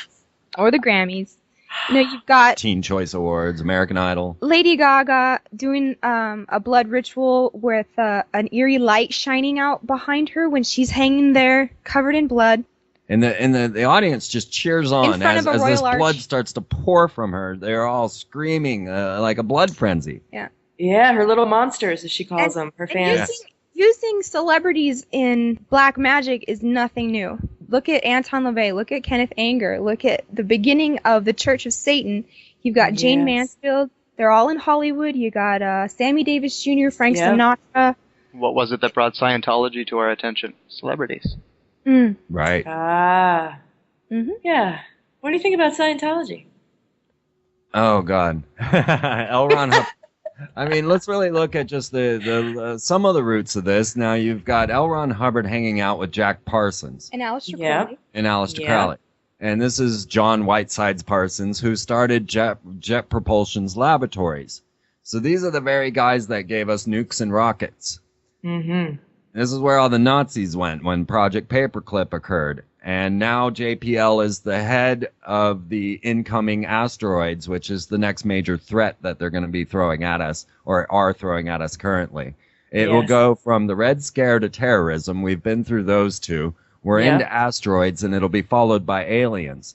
This was all outlined by Werner von Braun, the lead Nazi scientist who was the head of the V2 rocket program, who came over on Project Paperclip when all the Nazis were not put away, they were brought here to America and also down to Chile and Argentina, where you can find a town of twins crafted by Josef Mengele, where actually George Bush and H.W. Bush have purchased land. So when we start to look at this puzzle, we actually find out that all of this astronomical science, all of our NASA and our space travels are actually based on this black magic that came through L. Ron Hubbard, Jack Parsons, and Aleister Crowley as they were trying to attempt a moonchild ritual. They were using nukes. They were using subterranean chambers, putting children through massive rituals, also connected with atomic explosions, in an attempt to place a god form into a child. Now, I personally believe that Anna Nicole's baby is that moonchild. Because when we get to the end of Anna Nicole's story, now I have a film out called Anna Nicole, Brittany, and Mind Control. Recommend it to everyone. Everyone should watch that. Absolutely. It's free on freemantv.com. It's free, all my stuff there for you to understand. Go to Hollywood Mind Control in my section there, and you'll get an earful. Anna Nicole's baby, when you get to the end of this tale, is actually a genetic creation through Nazi experiments to resurrect Hitler. There was such a thing as the Boys from Brazil, where they took Adolf Hitler's semen and stored it and used it to generate children. And this was made into a Hollywood film called The Boys of Brazil. Now, one of these Boys of Brazil turned out to be a man called Prince Frederick von Anhalt. Now, if you don't know about Prince Frederick von Anhalt, he actually keeps one of the first mother goddesses chained up, locked into his home with a padlock, and that is Zsa Zsa Gabor. Wow. She was one of the first presidential model mind control slaves. We've had others that have come out since then, like Bryce Taylor or Kathy O'Brien. And Bryce Taylor, of course, admitted to being owned by Bob Hope. Yep. And was used in many sexual rituals, performance of rituals. Well, what turns out with Anna Nicole is she was given over to a Nazi oil tycoon, J. Howard Marshall, who was that billionaire she was given to, right? He's 92 years old, right? Yeah. Well, she was mated with him in order for her child, who ended up being the granddaughter of Adolf Hitler, to make sure that this child would have all those billions. Prince Frederick von Anhalt turns out to be one of these Nazi genetic experiments where they inseminated Gretel Braun, which was Eva Braun's sister, who was Adolf Hitler's girlfriend, with Adolf Hitler's semen, and produced Prince Frederick von Anhalt, who then went on to mate with Anna Nicole at a mysterious ritual where you can see him say, something went on. Nobody really knows what happened, but that child is mine, he says. Now, of course, many people are coming out of the woodwork to say that little Danny Lynn was their child, but the one I believed was Prince Frederick von Anhalt, because this would make Danny Lynn, Anna Nicole's baby girl, Adolf Hitler's granddaughter. And now has been given $1 billion by a Nazi oil tycoon and is most likely a moonchild. Wow. And this is how these stories unfold, and they're placed right in front of us every day as these. How many times, every time there's this missing girl or some sort of Jean-Benet Ramsey story, then it's Katie, and then it's Lacey, and then it's, always this one abducted child. We know that there are millions of abducted childs, but these particular ones are actually cloaked into these satanic ritual abuse systems, such as Jean-Benet Ramsey. And we find that the family are all involved in these weird cults. And then you find out that it's the same pathologist that did all of the autopsies on all of them, from Michael Jackson to Anna Nicole to Jean-Benet Ramsey, all the way back to John F. Kennedy. It was the same pathologist, right? Oh my gosh. Cheryl White every time came out. Wow, I didn't know that. So now you've got these high-profile rituals going on right in front of us in every way, shape, or form, and it's all much deeper than that. Because I could go one more level and show you how Barbara Bush is actually... yes, tell us about that, granddaughter of Aleister Crowley. Yeah. Because her mom, Pauline Pierce, went off to France with Aleister Crowley to perform an OTO ritual, and if you know anything about the Ordo Templi Orientis, you know that their rituals are sexual, and she came back and was pregnant. But, of course, she was married to the owner of McCall's magazine, and his name eludes me right now. And so they, of course, said that it was his child. But when you have a look at Barbara Bush, who is Pauline Pierce's daughter, and Aleister Crowley, side by side, you will see clearly that Barbara Bush is actually the daughter of the Beast, which makes George W. Bush the grandson of the Beast. Now, how crazy is our world? Really? There's some really interesting videos of Barbara Bush out there repeating herself using the repetitive enforcement, and just the stare that she had. It was evil. You never blinked. Feel it exactly. Yeah, well, in the pictures, compare the pictures of Crowley and her, and it's you can't deny it, and you can see that same thing in W in his eyes. Yes, and when you see them all running around with what they call the devil sign, that hand sign with the two fingers pointing, that actually, when you get back into ancient lore, is a symbol of Diana. I'm not sure what to think about that yet, but I've started digging in, and most of the things that we call satanic in symbolism is actually feminine. Well, that goes back to Pythagoras, where 1 is the monad and God and male, and 2 is the first split, and it's evil and female. So you got two fingers up is the duad or the devil. The 11. Yeah. But talking about Scientology, what that is just a voluntary trauma-based mind control ritual played out over a long period of time, featuring electrocution and all sorts of other tortures. But even L. Ron Hubbard's son said that it's black magic and Satanism. He came out said that my father is evil and he tried to abort me, and I walked in on him trying to give my mother abortion many times because they're trying to get this moonchild, and if you don't get it just right, you got to start over. And so he was a botched abortion, and he grew up in the Hubbard household, and he came out to say that his dad is pure evil and thinks that he was the devil, and he reported this. L. Ron Hubbard said that he was the devil. Yeah. L. Ron Jr. No, L. Ron Hubbard himself. Yeah. Said he was the devil. Yes. And there's no higher authority than him. Well, it's not just a society to produce gold medals for Tom Cruise. Right. Going back to that hand symbol for a bit, it's also interesting that in some movies, Crocodile Dundee probably the most popular, that hand symbol was used to call cattle. It was used to sedate an individual or an animal that was potentially a problem. if you look at your hand, you have 5 fingers, and you have 5 points of the pentagram. And so when you see one pointing up, that's the top of the star, or the spirit, or the white magic element of it. And then 2 points up is a verse pentagram.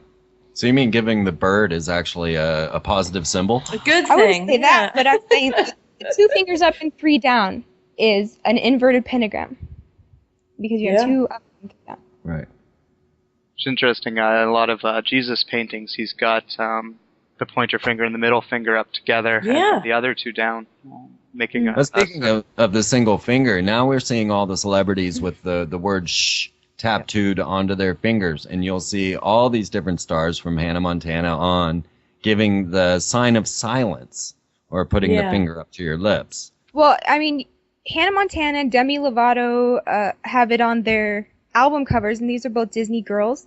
Celine Dion does it, Paris Hilton, Rihanna, Madonna, Ozzy Osbourne, Lindsay Lohan. You know, you can get this picture of them putting the finger up to their lips, which is called the sign of silence. And this is a sign of secrecy regarding the mystery schools, and it's a symbolic illustration of one who has been initiated and illuminated. And in Thelema, which was Crowley's system, it's the affirmation of the station of Harpocrates, which is the Greek god of silence. And he was the child, the neophyte. You know, he's the trinity of Harpocrates, Horus, and Osiris. So always you got to take this back to the Egyptian, because that's where this all stems from. Mm-hmm. And that's when you get back and you find the original incarnation of these signs and symbols and how they relate. So it's a symbol of an initiate, but it also has another meaning in trauma-based mind control, which is also secrecy. You know, you don't talk about things that go on, everything that you're secluded and you can't, no one will understand you, so you might as well keep it a secret. And that's how they keep them locked up and isolated, because they think they have nowhere to go. No one will believe it anyway. And shame and guilt, incredible. There's a couple topics that I wanted you guys to touch on. Some important ones that, I feel are important for everyone. The zeitgeist topic would be a good place. The Eye of Hell and transhumanism. Okay. Yeah, drones and clones. Yeah, there you go. Definitely the zeitgeist. You know, robots. It's their perfect mind control slave. What we're seeing now is a replacement of our divine abilities, which have been taken away by whatever, you know, our environment or belief systems. And now that we're waking up that we should be having these abilities such as telepathy or teleportation or whatever you have it, here they come with a technological solution saying that these aren't inherent. You need this other element, you know, which is a cell phone to communicate, or you need the internet to be connected or whatever. So it's total technology versus organic life, basically. Yep. And if you want to talk about zeitgeist, we can do that. Yeah, I think it's been an important kind of movement, I think, in a lot of different ways, because there are a good amount of, you know, good people out there who were woken up by zeitgeist. You know, it does present from the beginning a lot of information that would help, but there's also there's a dark side to it all, and I would kind of like to ask your help in illuminating others in that dark side. Well, let me say that I am a grassroots conspiracy theorist. I've made all my own films, I've produced them and put them out to the world. The amount of hype that came behind Zeitgeist on their first day of release is beyond. For me, as someone who is a grassroots, who is trying to just, you know, build a following or build a listenership, there's no way that if you just make yourself a film and put it out there that you could get the type of attention that Zeitgeist did. No way. I mean, I've tried every route and every way, and so for me, immediately, Zeitgeist was a red marker because of the fact that they had 1 million hits on their first day out, and this just doesn't occur. And then it just kept going and kept... Well, there's this great letter that it's kind of disputed, but I'm going to use it as a example anyway, by Civil War General Albert Pike, who is also the 33rd degree Scottish Rite. And he said that the Third World War would be fomented by taking advantage of the differences caused by agentures of the Illuminati between Zionists and Muslims and Christians and atheists.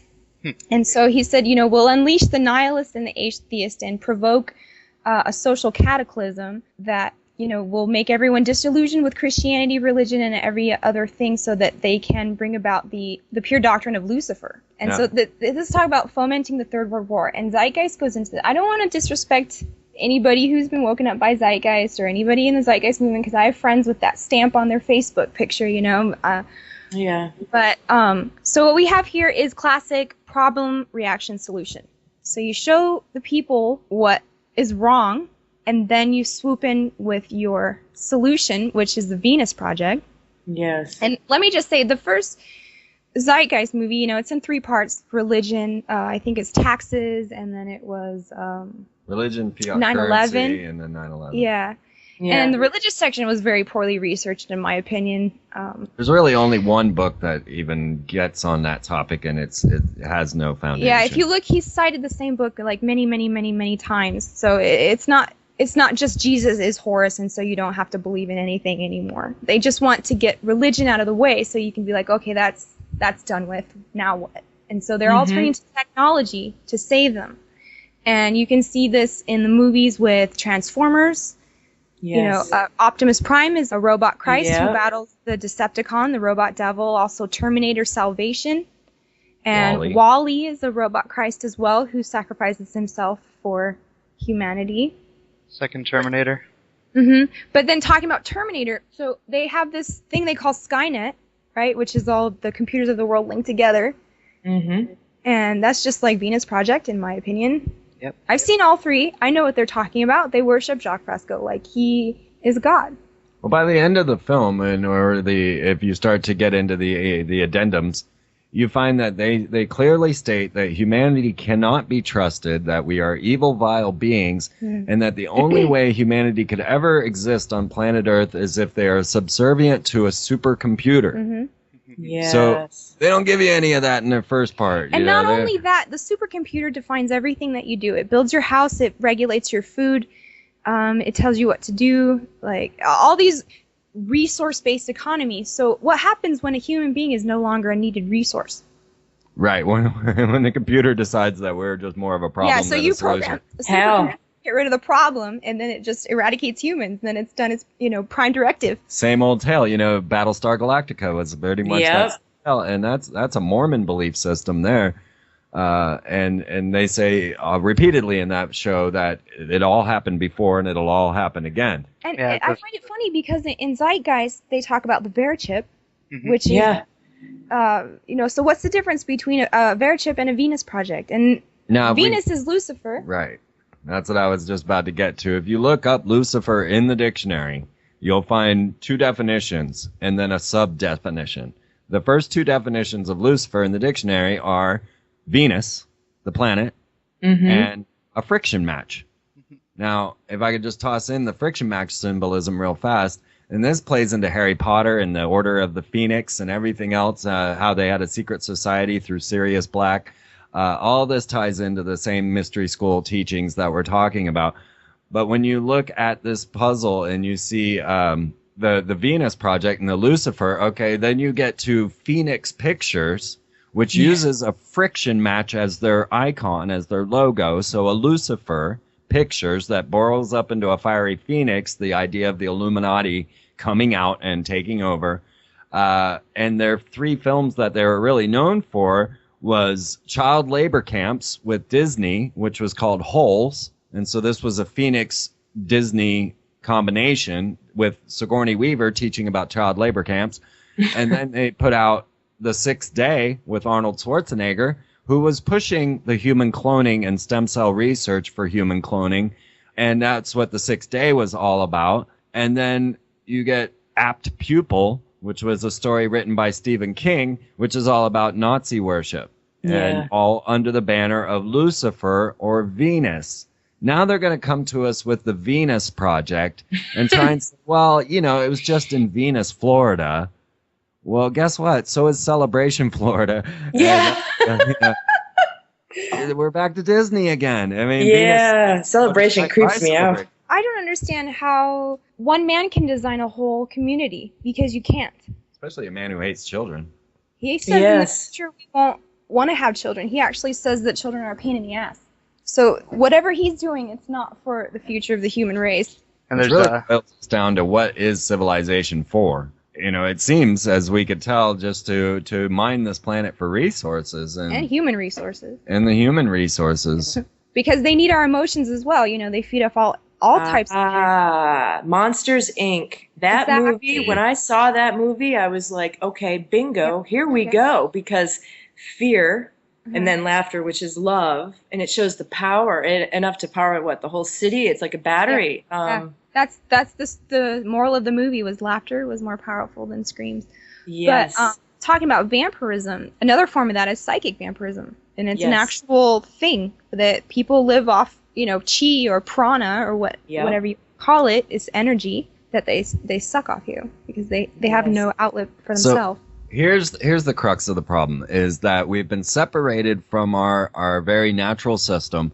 If you look at money destroys all synchronistic miraculous events because now you believe you deserve it. You have earned enough of these magical notes in order to deserve something.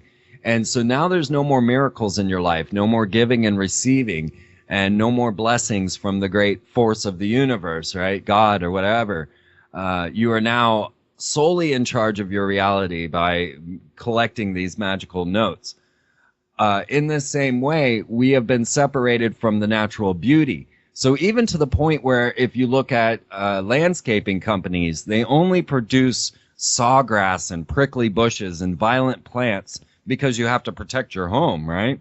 So you can't even get beautiful, loving, food-bearing plants in your yard or in your business or anything. You got to grow some sort of prison system out of the plant form. So even our plants are becoming ugly and aggressive and being replaced by all the beauty. And as we have been separated from the beauty, we then start to generate what are called control dramas, which are methods of psychically sucking the energy out of other people. And this is the cause of all conflict in our planet. Mm-hmm. So now we have an understanding that we have trained ourselves as children to build up these control dramas that then we use later in life to suck the energy off of others. So you got people who will never shut up, or an intimidator, an interrogator who's sucking all your energy and doesn't let you get in a word, or those people that go to make sure that you can't get a word in edgewise, while they think of something else to say. Mm-hmm. And all these different methods, or being aloof, going off and hiding in your corner, making people come ask you what's wrong. This is another way of psychic vampirism. And if we were able to start to understand this and then regenerate the beauty in our lives and be able to see and gather energy from the beauty around us, then we could share that beauty and that energy easily with anyone that's lacking, and we would not suffer ourselves. And so part of this whole system is to remove us from all of that natural beauty and replace it with this aggressive type of, money worship, things of that nature.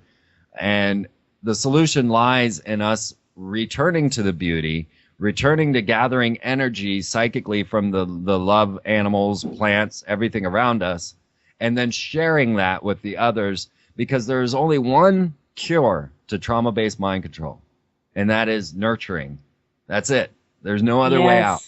And each of these girls that are being put through these rituals, poor Britney, even poor Gaga, are actually victims that deserve our nurturing, our love. How many people said, "Oh God, I'm glad that bitch is dead," when Anna Nicole died, And they're victims of victims of victims, and you cannot blame them. Even George W. Bush was a victim. This is a bloodline of traumatized, brain-damaged people. And I mean that in every sense of the word, because their brain has been damaged by going through what they had to go through. And getting back to what you said, what is civilization for? Mm-hmm. Colin Wilson has a great quote about that. He says, "Modern civilization induces an attitude of passivity. So when a Stone Age hunter set out to trap a wild animal, he was aware of his will as a living force. But when a modern city dweller walks down a crowded thoroughfare, he feels no sense of challenge or involvement. His city was built by other people, and he can go through an ordinary day's work in a state approximating sleep. Most of his routine tasks are carried out by the robot, and there is neither the need or the opportunity to use the will." So sorcerers says it and all. robots will always go together. And now that I've said this, you'll realize that it's true if you keep on watching, because they've always used technology to control the masses. Mm-hmm. So along with, there's Michael Aquino. He was the man who was too evil for the Church of Satan, and he split off and created the Temple of Set, which is what we were talking about, the Egyptian god Set versus Horus, the pedophile rape. Okay. He was a national security agency general and an army specialist in intelligence and psychological warfare, and he wrote a paper called From Psyop to Mind War, The Psychology of Victory. And in it, he states that enemy populations could be subdued by inflicting a state of terror or feelings of imminent destruction, and capitulation of violence can be induced by ELF waves. Which is where we're at right now, where everybody feels that we are at the end and there is no time left to grow your garden, no time to go out and share with your friends, no time left at all. Yeah. And we're stuck in the reptilian brain because that generates the fight or flight status. But if we could convince the world, and this is a very difficult thing to convince people of, that the universe is actually miraculous in its nature, and that your true divine purpose is always within you, and miracles, the universe will actually form itself around to make sure that the right thing happens to you if you allow it.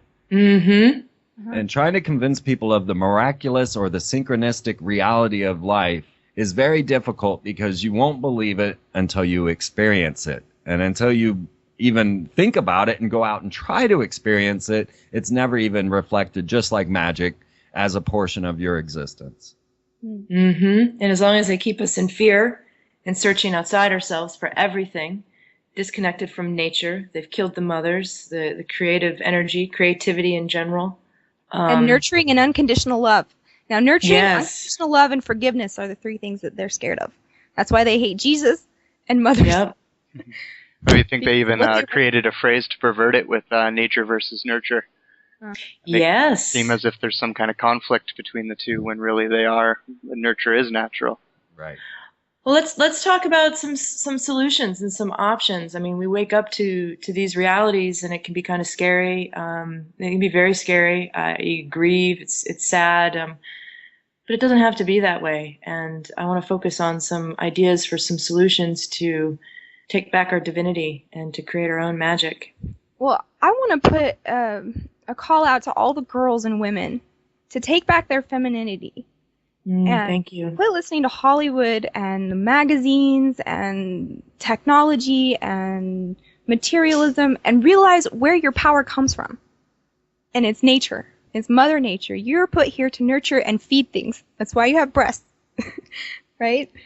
So exactly. If every girl could go back to the kitchen, I'm sorry, but that's where we're supposed to be at, and it's fun, and it's your true soul's purpose to be feeding things. And the world and our lives revolve around food. As we go out into rainbow gatherings, gathering with 10 to 20,000 other blessed beings in the national forest, you'll see quickly that everything revolves around the kitchen. It is the heart of anything that goes on. And we are in a position now where we can't even call our stuff food. I mean, fast food, whatever. You can't eat out there. We drove 1,000 miles across the country, and there was no food. We had to starve. Off the highway. Oh, yeah. It's bad. It's Pizza Hut, Subway, you know. Okay, so within a solution is providing this love vibe into the food. So now you have people out there working a job that they hate it. So you've got an angry, aggressive person that hates doing what he's doing, cooking your food, and you're eating that. And you don't understand. Thank you for bringing that up. Yeah, it's the same thing with like Dr. Emoto and what he says with water, and the same thing. Exactly. Yeah. And so one of the very simple solutions is to feed others, and you will see this vibration, whether you recognize it or not, will spread through these people. And so one solution is to get back to nurturing, cooking, and having block parties. Go out and get to know your neighbor. Yeah. It's so easy. You remember when kids used to play in the streets? I mean, that was just my generation. It's gone now. It's gone. You don't see that anymore. We all played in our front yards. We all had imaginations of incredible will. You could create a no time zone where a plant became this beautiful world that you had now inhabited, and you lost all sense of space and time until your mother was yelling to come in for dinner. And this is the very nature that we have to find and go back to. So the idea of creative play and the childlike wonder of existence has been eradicated. This is why they are instituting sex into children's lives at such an early age, because the concepts of sex and the idea of coupling actually destroys this imagination and destroys that little world that you have. And that's why of the sorcerers, yes, the video games of kill, kill, kill, have all demolished the imagination of the child. So now we have, these clones and drones coming up. Every college student, I live in a college town, looks like the last one that came through. I think the year has changed. No. Clones and drones, yeah. It's really turned into this society where it's don't use your imagination and don't use your creativity, because here's a video game or here's something automated to do it for you. I remember when a box was the best toy ever. Yeah. Yeah. My parents got a TV. I got their box. Yep. They'll tell you that incredulity is their greatest weapon. So the fact that people won't, here I am trying to convince the world that Barack Obama is actually a clone of the pharaoh Akhenaten. Now this is a very playful thought, but it could also be very true. Yes. And when you start to introduce playful thoughts into a serious system, you get all this revolution. You get all these people like, oh, don't play with me. This is serious business. We don't have time to be thinking about silly thoughts. And this is where our true power lies, because the world's much stranger than everyone knows. Well, the first step in the magical path, the number 0 in the tarot card, is the Fool. Right. Yes. So he has to learn to have no ego and to enjoy being silly, because that brings happiness to other people. And not worry about. So now we've got words for it. We call it fronting, or they have other terms that I can't think of right now. I'm so out of touch with. Yeah. But yeah, then there again, the whole idea of fronting is promoted by the Hannah Montana, the idea of having two faces. This is a very normal state of being for the aristocracy, to have one face that you present to the public and one face that you have hidden behind the scenes. And this is the way they want to make all of us. Yeah, one of their main goals is to destroy your innocence. That's why they're making sex so available at such a young age. I call it sexual terrorism. Yep. Because I'm terrorized when I go to New York City or any other, metropolis.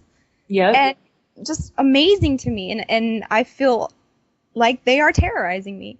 But this whole idea of childlike play and innocence, it goes back to the Bible. If you want to hear, even Jesus said, unless you become as little children, you will not enter the kingdom of heaven.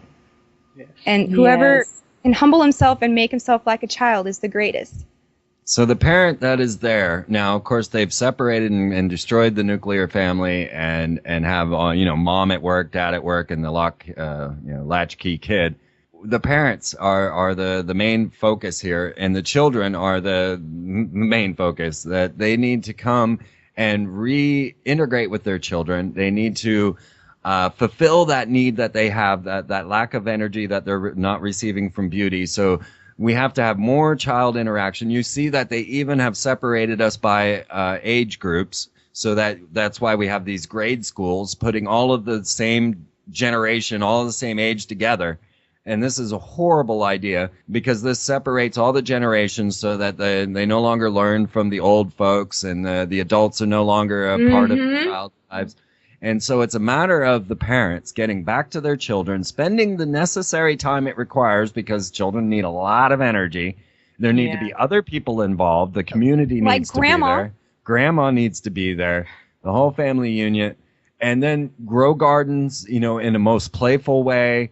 That will start to solve all of the environmental issues. If everybody just started urban gardening like we are doing, we have a massive garden now going on in our front yard. We're about to have just a beautiful bounty by next year. Oh, so fantastic. And we're trying to get the kids involved. We got a couple of kids around. They come over in their clones and Hannah outfits, and we try to let them feel nurtured, join in and learn. One of the biggest problems with the Egyptian culture was that you could never expand. You had to follow in your father's footsteps. There were no choices in this. Mm-hmm. But now we're in a society where we have this open communication, and you can start to learn from so many different genres. Just spend, a day or two on YouTube and see how many things you could learn. Yeah. And we can start to regenerate innocence. Innocence and creativity, imagination, play, Nature. nature. Yes, we can all nurture ourselves out of this because every single person on this planet is a victim of trauma-based mind control. I agree And with the that. only solution for that is to feel safe. Yes. And the safest I feel is when I'm home and someone's cooking me dinner, right before dinner time. Yeah. And it's just that moment where you could do anything because you don't have to worry someone's going to take care of you, and you can make a painting, or you can go play outside or plant a seed or do whatever. So we just got to start feeding each other. And they even messed with And that making as each well other with feel fast secure. food and don't sit down and have dinner anymore. Don't come together as a family. Be separate.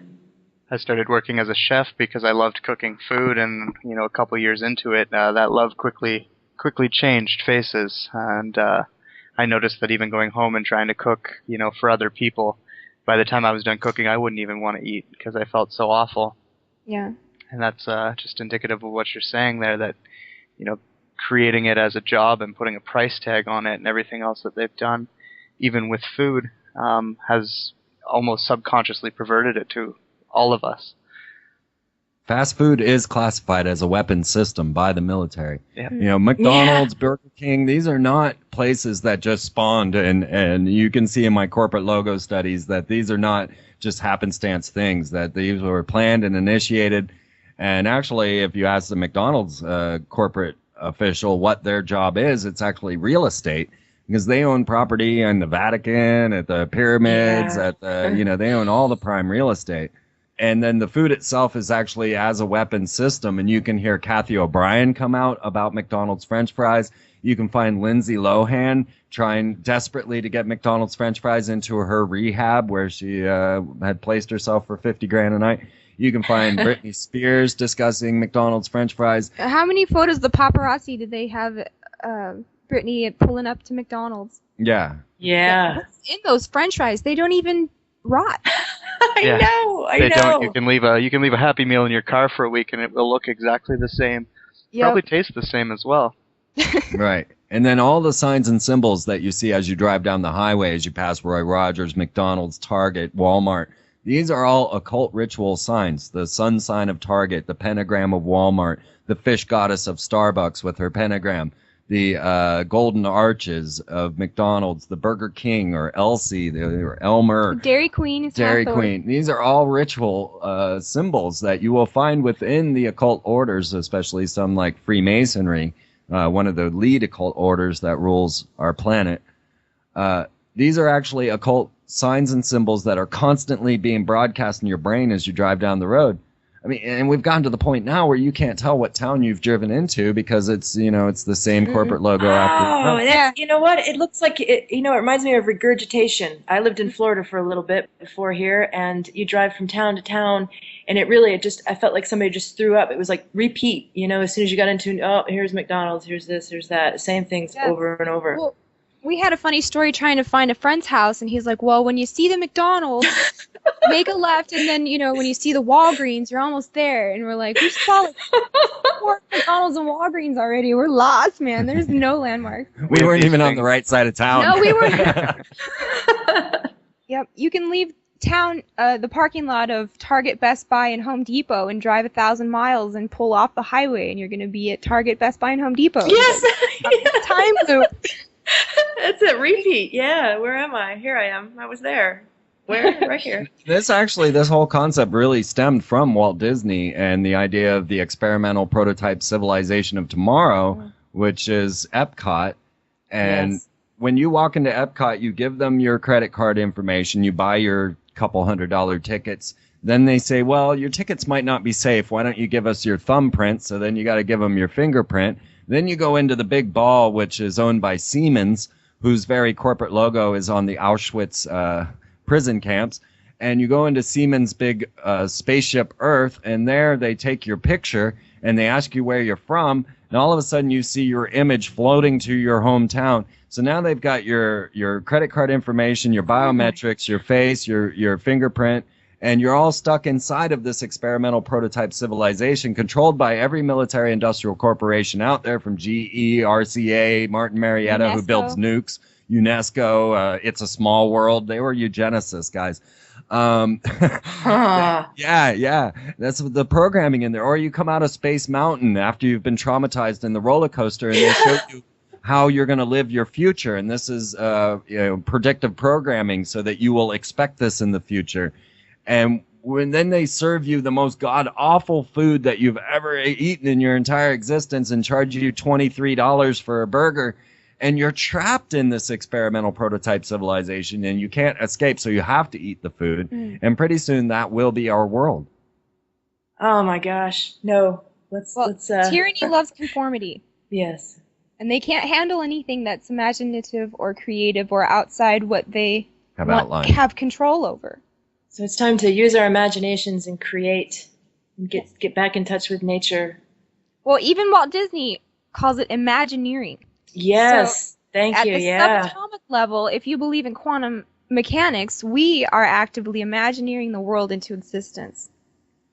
So with all the Hollywood programming, we create what they program into us. Yes. It's funny. Consciousness. I'd wondered about Satanism because they push something very similar to that ideal. I'd wondered if that was kind of a part of their program, that they put that out to make everyone who thought, you're going to think for yourself, you're going to create your reality, you're a Satanist. Let's put you over here. You worship the devil. Well, let's just talk about magic and Satan and Christianity for a second, because I was never allowed as a child to read occult things. I was only allowed to read about the occult through the eyes of Christianity. Yes. Which was a good lesson. I mean, my family, instead of playing Monopoly, we played Bible Trivia, Scholar Edition, and I didn't have comic books. I had Chick Tracts comics. It tells you the history of the Catholic Church, and it even goes back to Babylon and Semiramis. So there's a lot of good stuff there. But when I grew up, and I cracked open my first book on occult magic. What is it about, right? And the first lesson was the lesser banishing ritual of the pentagram. And here, you're calling upon guardian angels, which my mom always called upon. She loves Jesus, and she would never have anything to do with Satan or evil. But this occult ritual of the pentagram, you call upon Raphael, Gabriel, Michael, and Ariel. And actually, if you read, the purpose of magic is to unite yourself with your holy guardian angel. And the word of power, the most powerful word in ritual magic, is the tetragrammaton, which is the name of God, or Yahweh, YHVH, Yod-Heh-Vav-Heh. And so it gets very confusing what is devil worship and what is worship of God. And the occult is all tied up in there, and it's not what you think it is. Absolutely. I thought that was the most ironic part about calling it evil. Even the lesser banishing ritual is based on the Lord's Prayer from Matthew 6. Well, look at Catholicism. I grew up as Catholic. I was brought up Catholic, and then when I got into high school, I was introduced to some Wiccan things and some witchcraft, and I was like, wow, Catholicism has an altar, and they burn incense, and they're drinking blood and eating the body of Christ, and wow, isn't it so similar? I remember at a very young age, like, what is this? Because you cannot do magic without emotions. And this is another very huge piece of the puzzle, because what they want is to save us from our emotions. So when you see the technology and the robots and even Cybermen of Doctor Who, we're going to rescue you from your pain because it hurts. But your emotions are your moral compass. There seems to be almost an order coming down through the churches as well, because there's an awful lot of sermons these days telling people that their feelings are wrong and they should pay more attention to their reason, their logical brain than their emotions and their feelings. So the purpose of using all these things, like you said in the Catholic Church, the altar and the chalice and the costumes and the music, and like I said, the pentagram ritual, you got to cover your five senses, but you're trying to get the public to an emotional state that you want them to be at, so you can charge it and release it. Now, if you want to call it sorcery, then you'd be right. So Wow, yeah, yep. And look at what they get when they gather around, like with the Pope, and it's amazing. yeah. Well, two things. Freeman, I'd like to have you take a moment and let our listeners know about the vast amounts of information you have on your website. You've been going at this for, I don't know, about 6 years or so, and knowledge is power, and if there's anything you wanted to know, your website is just loaded. Can you tell our listeners a little bit about what you got there? Yes, I happily classify myself as a conspiracy theorist, and perhaps this is due to the fact that I continually am right. So I can stick with it. What I have is freemantv.com. And this is just an open site of all the esoteric that you could possibly imagine, from Hollywood mind control up to ancient technologies of the future, where I discuss space war, the new technologies with CERN and HARP. I also have a long study on all of the things that we discussed today. I have probably over 700 hours of videos and radio shows on freemantv.com, all free there for everybody to view and enjoy. I step out of the boundaries, like I say, showing the president to be a clone, showing Barbara Bush to be a grandson of Alistair, or the daughter of Crowley, things of this nature, take it to the ultimate level and yet constantly get it right. And I do a live radio show every Saturday night at 8 p.m. Central, and you can listen right there at the Freeman Radio Zone on freemantv.com. And I'm trying to do now also a TV show on this new network known as Alternative Media Network, or AMN, and the link is there as well, where I'm taking a lot of my radio shows and converting them to video. And I'm just really excited to share everything with everyone. Like, the moment I get a video done, I'm trying to get it up on YouTube. I never think of trying to make money off of this. Yeah. I do sell 6 DVDs at this point, one for each year, getting into each and every one of these topics, from corporate logos and their occult meanings to who is our goddess Columbia. I made the first ever documentary on HARP, the ionospheric heater earthquake machine. Televised the first ever television show on chemtrails. I performed the first ever all-night ritual with the Mayans at the pyramids of Tikal and videoed all of that. So it goes many, many levels, many places.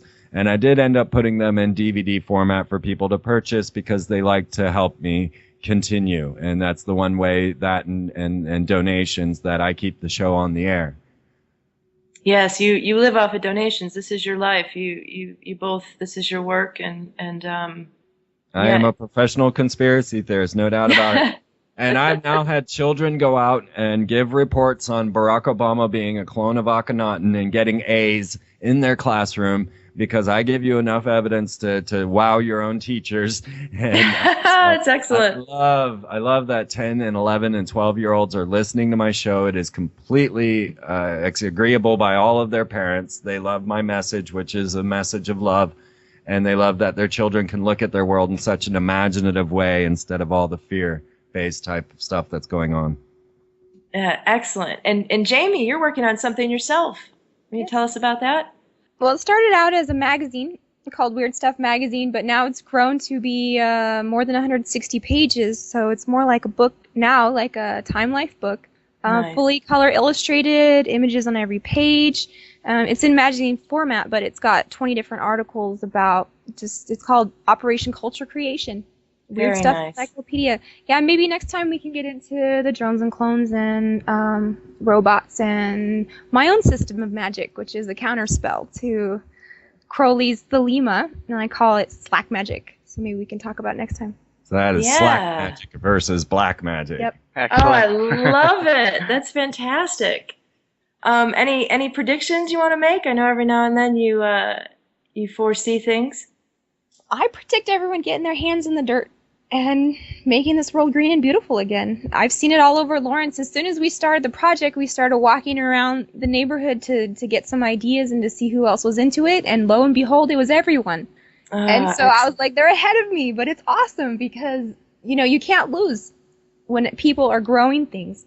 Yeah, I'm very optimistic. I mean, people are doom and gloom in 2012, and I'm like, man, This we is can what totally saving turn the this world around. Absolutely. You know, the only predictions that would come from the negative sense is if people didn't get a grasp of what we've been explaining here, and then we could easily predict what would occur because it's all programmed in there.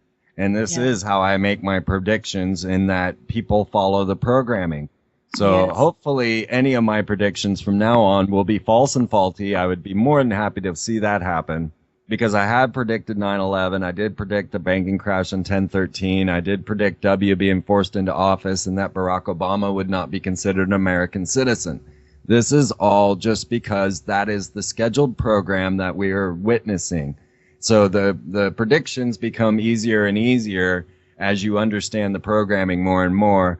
And currently, as we were discussing with Albert Pike, who is the Grand Sovereign Commander of Freemasonry of the Temple of the 33rd, who predicted the 3 world wars, or outlined them, actually, to tell how they would be. Outline the script. Yes. We can see this coming into full fruition through Barack Obama and the things that he is doing, which I outline on my show. And if the script were to be followed and everybody not to catch on, the next thing to occur would be the Vatican taking the Temple Mount back to the Christian roots, back to the Vatican, back to Rome, away from the Muslims. And this would be the very event that would spark the World War III that Albert Pike predicted. So I would believe that this was going to occur on a ceremonial date of the 4th of July. There are many reasons you can find on my website. We won't want to get into that. So if everybody just stays clones and drones, then the next major event will be the Vatican taking the Temple Mount, and this being the spark of World War III. So everyone can hear the key there. That means if you take some responsibility for yourself, it will pay forward to others, and we can get out of this jam. Yes. Yeah, Getting collectively. out of this is so easy. Yeah, it is. So and easy. fun. And fun. And healthy. It is. Yes. Absolutely. Thank you guys so much. I look forward to connecting with both of you again and creating a better reality for all of us. Yes, definitely. Thank you. This has been wonderful and beautiful, and we love you both. Thank you for having me. Thank you both, Yeah. Shane and Anya. Yeah, love you guys. Thanks. We'll do it again.